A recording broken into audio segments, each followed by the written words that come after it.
उधर PM Modi France पहुंचे और इधर सीमा हैदर के पास पहुंच गए एक लेटर। पढ़ते ही फूट फूट कर रोने लगी सीमा हैदर।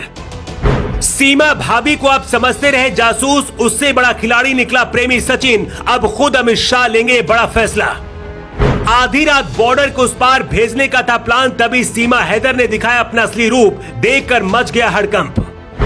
उधर जैसे पीएम मोदी का जहाज फ्रांस में उतरा, इधर सीमा हैदर पर बहुत बड़ा फैसला सुना दिया गया। सीमा हैदर को लेकर कई दिनों से सवाल हो रहे थे कि आखिर आगे क्या होगा, तो उसका जवाब अब मिल गया है।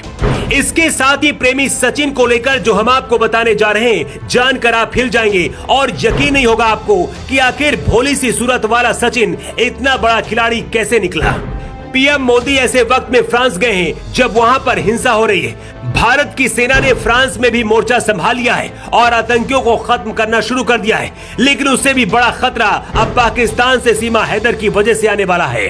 सीमा हैदर की वजह से सैकड़ों हिंदुओं की जिंदगी दांव पर लग गई है। पीएम मोदी का एक फैसला पूरे पाकिस्तान में तूफान ला सकता है। उधर जब मोदी फ्रांस में है, इधर खुद अमित शाह ने अब सीमा हैदर के मामले में सामने आकर मोर्चा संभाल लिया है। सबसे पहले आपको बताते हैं सीमा हैदर का वो चौथा आशिक कौन है जिसने एक खुलासा करके पूरे पाकिस्तान में सनसनी फैला दी है। अभी तक हर किसी को यही पता था कि सीमा हैदर ने 3 लोगों से प्यार किया, लेकिन अब पाकिस्तान में एक चौथा शख्स भी आ गया है जिसने दावा किया है कि पबजी के जरिए ही वो सीमा के साथ 2 साल तक रिश्ते में था और शादी करने के लिए भी दोनों तैयार थे। पाकिस्तान के YouTube चैनल में वहां के एक युवक ने दावा किया है। उसने कहा है कि उसकी सीमा हैदर के साथ फ्रेंडशिप रही है, वो सीमा से मिल भी चुका है। इतना ही नहीं, दोनों की शादी करने की भी योजना थी। उस शख्स के मुताबिक सीमा हैदर क्रिकेट की बहुत बड़ी फैन है और भारत पहुंचने का मकसद भी यहीं से जुड़ा है। सीमा हैदर के चौथे प्रेमी का कहना है कि क्रिकेट वर्ल्ड कप 2023 का मैच देखकर पति गुलाम हैदर के पास फिर से सीमा वापस आ जाएंगी। कुछ भी हो, लेकिन 99% इस बात में सच्चाई है कि सीमा हैदर का प्रेमी सचिन खुद पाकिस्तान के स्लीपर सेल का एजेंट है। ये बात हम हवा में नहीं कर रहे, बल्कि इसकी गहराई को समझिए और जो हम बताने जा रहे हैं उसे गौर से सुनिए। स्लीपर सेल में काम करने वाले लोग ऐसे ही साधारण होते हैं, कोई पान वाला, रेहड़ी वाला या फिर सड़कों में कुछ बेचने वाला। सचिन भी एक किराना की दुकान में काम करते हैं। महीने में सिर्फ 13,000 रुपए की तनख्वाह मिलती है। अब समझिए, 13,000 की नौकरी करने वाले एक 22 साल के लड़के के प्यार में 30 साल की सीमा हैदर अपने 4 बच्चों को लेकर आ गई। सीमा कहती मैं 5वीं पढ़ी हूँ, गांव की रहने वाली हूँ, लेकिन फर्राटेदार अंग्रेजी और 4 भाषाएं बोलती हैं।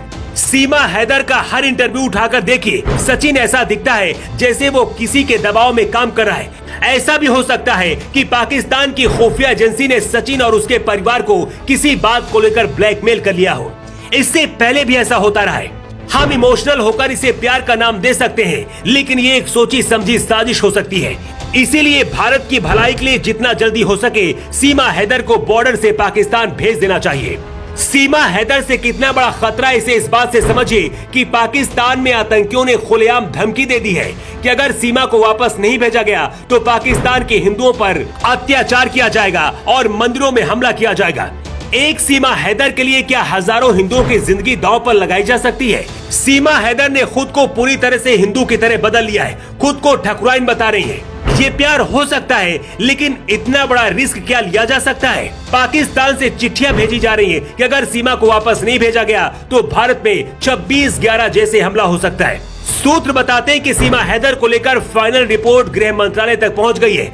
बताया जा रहा है कि पीएम मोदी ने खुद फ्रांस से फोन करके जल्दी से जल्दी सीमा भाभी के मामले को निपटाने के लिए कहा है। अमित शाह खुद पूरी रिपोर्ट को देख रहे हैं और अगले 24 घंटे के अंदर सीमा हैदर पर फैसला सुनाया जा सकता है। वैसे आपको क्या लगता है, क्या सीमा हैदर को वापस पाकिस्तान भेज देना चाहिए? आपकी राय क्या है? कमेंट बॉक्स पर लिखकर जरूर बताएं।